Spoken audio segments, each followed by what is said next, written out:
My name is CJ Johnson. I'm the composer for My Name is Alex. Actually, a friend had me write a few rock songs for one of his kind of joke movies, and I had the day off and was like, "Hey, do you mind if I just mess around with the rest of it?"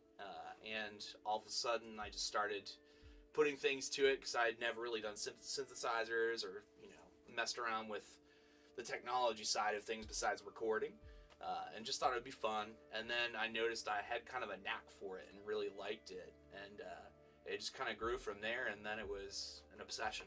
I wanted to say it was so liberating is why when I first started and noticed I had a knack for it, I was excited because it was one of those moments where it was like, oh, there's no limits here. It's not just a guitar and trying to think of songs in my head that are limited to certain instruments. Now, I can go anywhere with where I'm writing in my head and trying to translate it down. And that part was the most exciting and really kind of took off as soon as I was able to get better sounds, and just kind of learn more. And they, since I'm dealing with classical music, obviously there's going to be that metal undertone that's under there. And I do a lot of horror movies or action movies that are aggressive. And I want to say that my style kind of lends to darker elements because I love all sorts of music, but I definitely feel more entrenched with the darker tone of things. But then I was able to do some beautiful things as well too. A piano is super expressive, and I never really messed around with all the options that you could do with that. And it was great to be able to not have any restrictions and do whatever I wanted to try.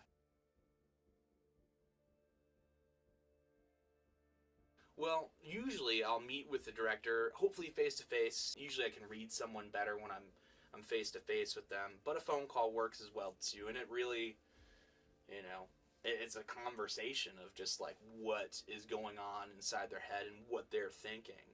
Um, Seeing if maybe I can connect to it on some level and understand where things will be going with it. I'm not one of those people that sees color with music, but I have this feeling that I can kind of touch base on that. If you're telling me that the story is taking place in this wooded area, maybe it's the daytime or things like that, I'm going to start thinking of different tones musically that I can bring out to try and aid that landscape. And really what I feel I excel at currently is bringing a landscape to it and an emotional vibe and an immersive experience.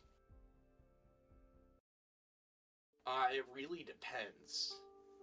I've scored a 10-minute film in 2 days once, and sometimes I've done it less than that. It really, usually I'm working on 3 or 4 different films at once because it keeps my brain fresh.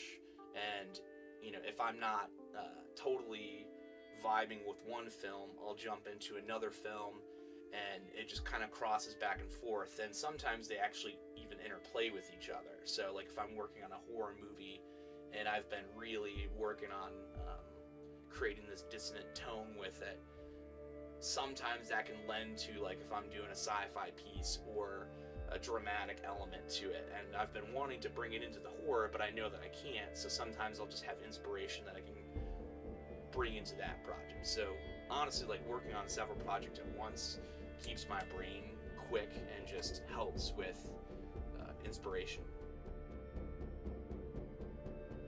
Well, basically, Jimmy had reached out to me, and Corey had reached out to me. I had both met them from recording Jimmy's podcast, the Movie Show Theater podcast, and I really enjoyed talking with both of them. They're excellent people, and I knew that I was in the same headspace as them creatively, where it could at least enter that world. So when they started talking to me about it, I knew we kind of liked similar things. I knew what kind of vibe that they were wanting, and so when they explained to me a little bit about the story, I had gotten the script, I kind of went off on a dash and just made a bunch of music as a sound palette, and ended up scrapping almost 80% of it and rewriting quite a bit, which happens, you have this image again built up in your head. So then once the picture came, I knew that I was close, but I wasn't there. It was just one of those things where it just didn't fit right. So luckily I was able to, some of the main themes I was able to hold on to because of just the vibe that it was. But then when I saw the film, I knew that I had to go back and redo some things. And generally, I like to do that anyways, just to see if anything sticks and I can snap back to that inspiration that I was at originally, where I made this palette of music to work with. But sometimes it doesn't work like that. It's fun to have different ways of doing it, either not seeing it, sending out a bunch of tracks and letting someone place them, or making sure I'm on the right ideas. Again, like it's about emotion. So if I'm touching that right emotion, what's in the filmmaker's head, they'll tell me, no, this isn't what I'm looking for, or this is absolutely what I'm looking for, and I'll know whether I'm on the right track. Alex and Deborah, when they meet, I try to kind of bring this little bit of salvation part for him, because he's trying so hard to just live life and get out of this experience that he's basically, miserable at the moment. So trying to lift out of that and have Deborah be this kind of hope that's there, and this lighter tone to his life that he's shooting for it, just to get out of that. I felt that was a real fun part to make, but you don't want to make it overly warm or fuzzy, because there hasn't been a real connection yet, and they're just starting to do that. So, whenever you try and better yourself in life, there's going to be a lot of challenges that go on, and it's not pretty at all sometimes. So I wanted to try and be able to snap back into, where he was at, and trying to build out Alex as a character with his music, because he's not just in this constant state of depression. Like, he's fighting for it, but when you're fighting for stuff, you get snapped back into it very easily. I think the most satisfying part was to see the final cut with all the music that I had, because I had cut some of the scenes off together and basically wrote to the scene. And then sometimes when you do that, it pulls you out of the full-length story of it. So when Corey and I came together and put the music against the picture in its finality, I guess that's a word, it really solidified that I was on the right track with the direction of where the music was going. There wasn't anything that stuck out like a sore thumb, and it even brought to the point where we had to add a few little pieces to kind of tie certain things together.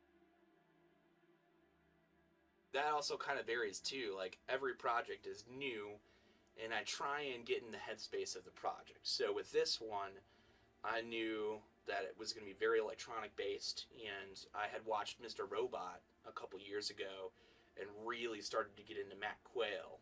Matt Quayle had worked on a couple different films with Cliff Martinez. Cliff Martinez had done the soundtrack for Drive, Only God Forgives. They had kind of worked together, and I really liked the brooding tone that was really well placed with Mr. Robot. So during this, I was listening to a lot of the Mr. Robot soundtracks, which I highly recommend. But, some of the other stuff, I'm working on 2 horror films, and there's this Polish composer that is probably the most metal. He wrote this in the 60s and the 70s, and it's all just classical instrumentation, but it's the most metal thing I've ever heard. It's just so dissonant and disgusting and gross, and the time signatures change quite a bit. And then, movies inspire me. If I'm feeling in a rut, I'll go see a movie during the day, or, just get outside and try and pick up inspiration from other things, whether it's like a late night walk, or just walk around the neighborhood and grabbing some coffee. Like, inspiration can really strike from anywhere, and you never know when it's going to hit you, which is kind of the beautiful things. There's some days that I don't write anything. Like, I just am not in that headspace to write. And then suddenly the next day I write, 30 minutes worth of music or 40 minutes worth of music, and it could be all varying things. So definitely inspiration can come from anywhere, so I try to listen to a lot of different things. Just write, after you have that initial conversation with what they're going from, try and get inspired from that conversation. If you don't get inspired from that conversation, this might not be the field for you. It's one of those things where you have to feel something from the storyline that you can connect with, identify with, or understand, and then, just write something. And it can be completely wrong. I've written so many things that I'm like, that doesn't work at all after seeing the film. But just being able to have the ability to think of something and then put it down, and then you're happy with it, you could use that for another project or something. But at least like drawing on that inspiration from that conversation will dictate where, the creative process is going to go. Definitely, I grow to some degree from every project that I do. I've only had one project where I couldn't finish it because I just wasn't seeing eye to eye with the director, which generally that happens more so. And so in the 2 years that I've been doing it, I've been pretty lucky to work with some really great creative minds that I can meld with in some form or another and, deliver the best thing that I can. It's a challenge, and a wonderful challenge to really push myself and see how far, what my limitations are, and I'll find those by that film and then figure out a way to break through them or know, how to break them with the next film that I have. So every movie that I do, it pushes my skill set more and more, whether it's working better with atmosphere or if it's composing a bigger, more driven orchestral score or something like that. With My Name is Alex, it was much more fun. I think the timing was the part that really helped me grow the most. After writing to the different scenes and working with just a very rough cut, it was fun to challenge myself and then be like, well, when we put this all together, I really hope it works. And luckily it did, and we got a chance to mess with the levels a little bit and kind of nip and tuck it in there as best as we can.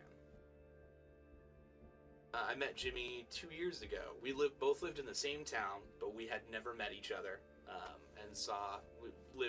I lived in Peoria, Illinois for about 6 years, and I knew who he was and I heard his name, but I had never gone up and introduced myself. It was almost in a comical fashion where it'd be I'd enter one area of the building and he would be leaving the other. So we didn't meet until we were both living in Chicago, and he needed someone to do a podcast for him, and my buddy, I'm pretty sure Norm, told him that I would record it for him. And then we just started talking about movies, and he's a movie fanatic, and I like to say that I am, not as much as him, he's bonkers for movies. But it was great to have conversations, and I really wanted to work with him just after hearing his passion for the movie, and he had told me that he was interested as well. And I'd met the director, Corey, and he was very passionate as well. I met them officially the same night, which is kind of funny, and Corey was from Peoria too, apparently. So it was great to just hear their conversation. It was about Do the Right Thing, and just hearing them both passionate about this Spike Lee movie, which is just hilarious to me.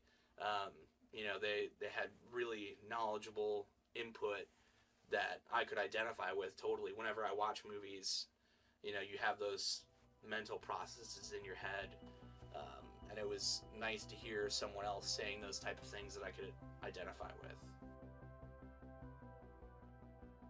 Corey definitely has a vision for what he wants and what he's seeing, and that's always huge. Not all directors know exactly what they want, and he's also very collaborative too. We can pitch ideas back and forth, and if it works, it works. We both know instantaneously whether it works or if it's just not. Something's just not there. So it's nice to be able to work with someone that you both can look over and be like, yeah, that worked perfectly. Corey likes to work very fast, and that was really great because it was instant input on yay or nay. It wasn't like waiting for an email for 3-4 hours and then getting this and having to go back with it. It was instantaneous, and I really enjoyed that experience. So then when we started to put the music to My Name is Alex against the film, it was even better. This is the first time I got to do music for him, for his film that he directed, which I was excited about. And a very similar workflow where it was quick, it was fast, and we tucked things in, and it's the instant gratification of like seeing it, you know, and having it in real time set against the picture was great.